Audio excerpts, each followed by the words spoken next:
If you're coming to China, then you'll probably find yourself visiting Beijing, Shanghai, Xi'an, or possibly Chengdu.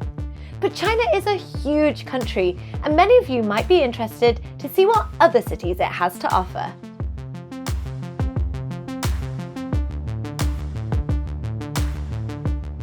A city that kind of slips under the radar but definitely shouldn't is the huge metropolis of Chongqing.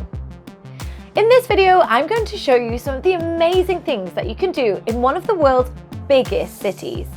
And after watching, I'm confident that you'll want to add it to your itinerary.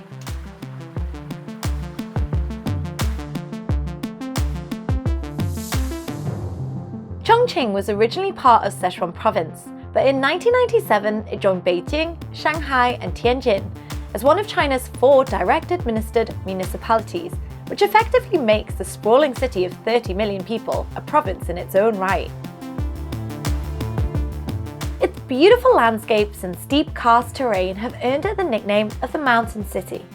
And it is located at the point where the clashing green and brown waters of the Jialing and the Yangtze rivers meet, meaning it has been a strategic place of trade for several millennia. This means that throughout history it has been influenced by cultures far and wide. But any proud Chongqinger will tell you that it's developed a unique identity of its own. My first impressions of Chongqing was that it's the only city I've ever been to that, even using GPS, you will get lost.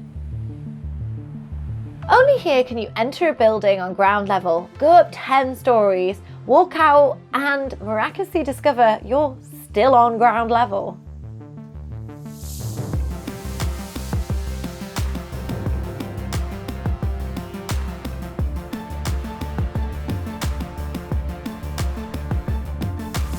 The city planners have many ingenious responses to Chongqing's totally bizarre geographical features, which leads us nicely onto our first point. One of the things I found most impressive in Chongqing was the infrastructure. I know it sounds strange, but there are so many interesting ways to get around the city. You can catch views on the roller coaster like monorail, take a ferry or cable car over the river, or get an elevator from one street to the next. Personally, I would recommend taking a ride on Subway Line 2 to see the best views of the city before getting off at LIZIBA station. At this stop, there is actually a viewing platform because here the metro goes through a building. Whilst you're over in this area, then clamber up the mountain to ELING Park, which will offer you some incredible views of the city. Just down from here is TESTBED 2. This former factory has been renovated into a small artsy space with shops, bars, cafes and restaurants to enjoy.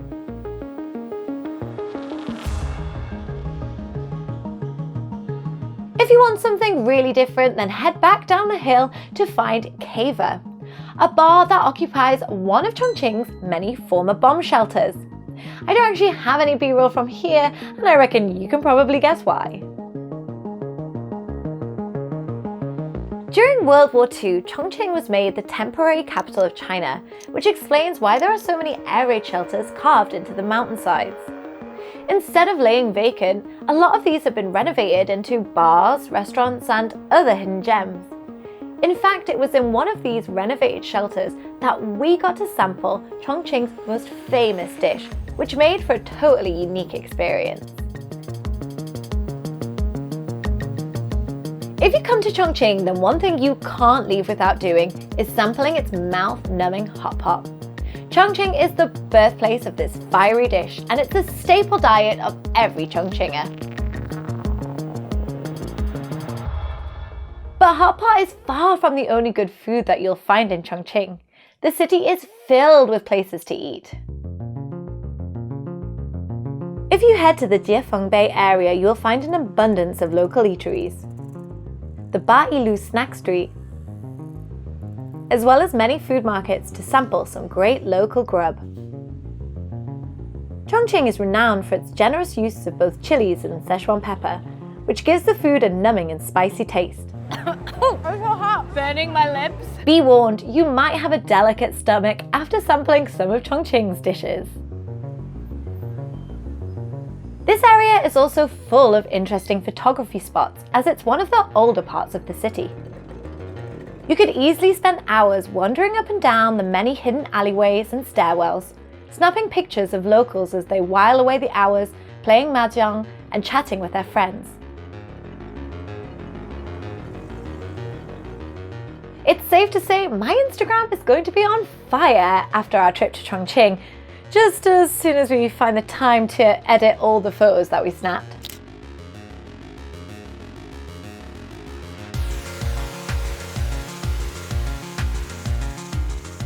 Another perfect place for taking pictures is the Graffiti Street, otherwise known as Hongyadong.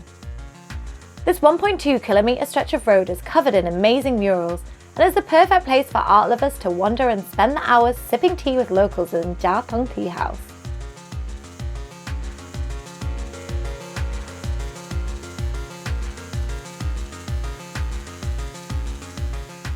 About a 15-minute walk away are some risky-looking train tracks. But don't worry, these tracks are no longer in use. Instead, they make for a cool backdrop for some more photos or some more tea sipping at JUNGE bookshop. This small bookshop is filled to the brim with antique books that are a bit too pricey to buy, but the owner is more than happy to have a chat and show them off.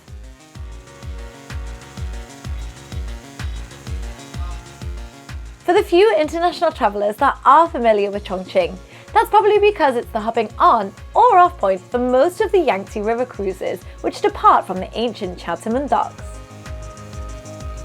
This historic area is also reputed to be the location where local boatmen invented HOTPOT, which you can find out more about in my film about the history of Chongqing HOTPOT. These days, river trade might not be what it once was, but it is great that these docks still have an important role to play, and it is a cool place to take a look around. If you haven't got time to see the Yangtze and the Three Gorges yourself, then head to the Three Gorges Museum to find out the local history of the area. Just opposite this is one of the grandest buildings in Chongqing, the Great Hall of the People. It's a pretty impressive building, with distinct architectural similarities to the Temple of Heaven in Beijing.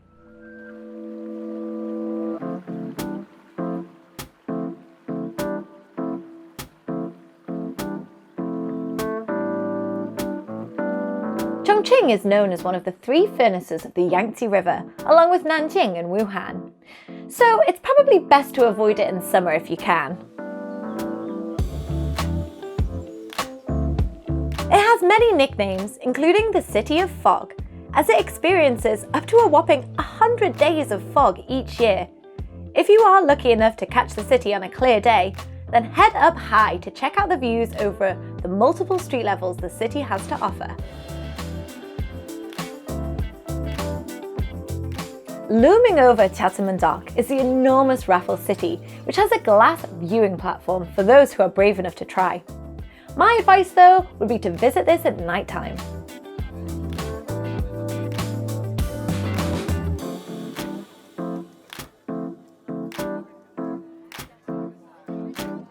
At night, Chongqing is a completely different city. The illuminated streets and buildings give off a Blade Runner-esque neon vibe. The walls of various buildings along the river are lit up by projections and light shows at night, which are one of the best sights to see in Chongqing. One of the most iconic riverfront buildings is Hongyadong. This sprawling 11-story complex encapsulates Chongqing's willingness to blend the old with the new.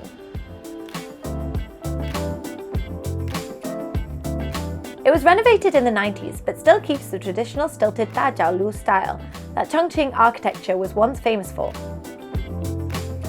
Inside is a maze of eateries, bars, souvenir shops, and much more. This is a place where even a local would get lost. Speaking of locals, what makes Chongqing truly special is the people. Chongqing is one of the friendliest cities we've been to. People welcomed us with open arms and were only too happy to share their culture, food, and stories with us. The city is truly unique and one that I will be returning to time and time again, as there is still so much more to see. I hope you enjoyed this guide and got plenty of ideas for when you visit Chongqing. Don't forget to check out my other videos about the city. And if you want more information, then check out iChongqing's website. They were kind enough to show us around and they know the city better than anyone. If you enjoyed this video, then give me a big thumbs up. Don't forget to leave a comment and let me know what you like to do in Chongqing. I'll see you next time.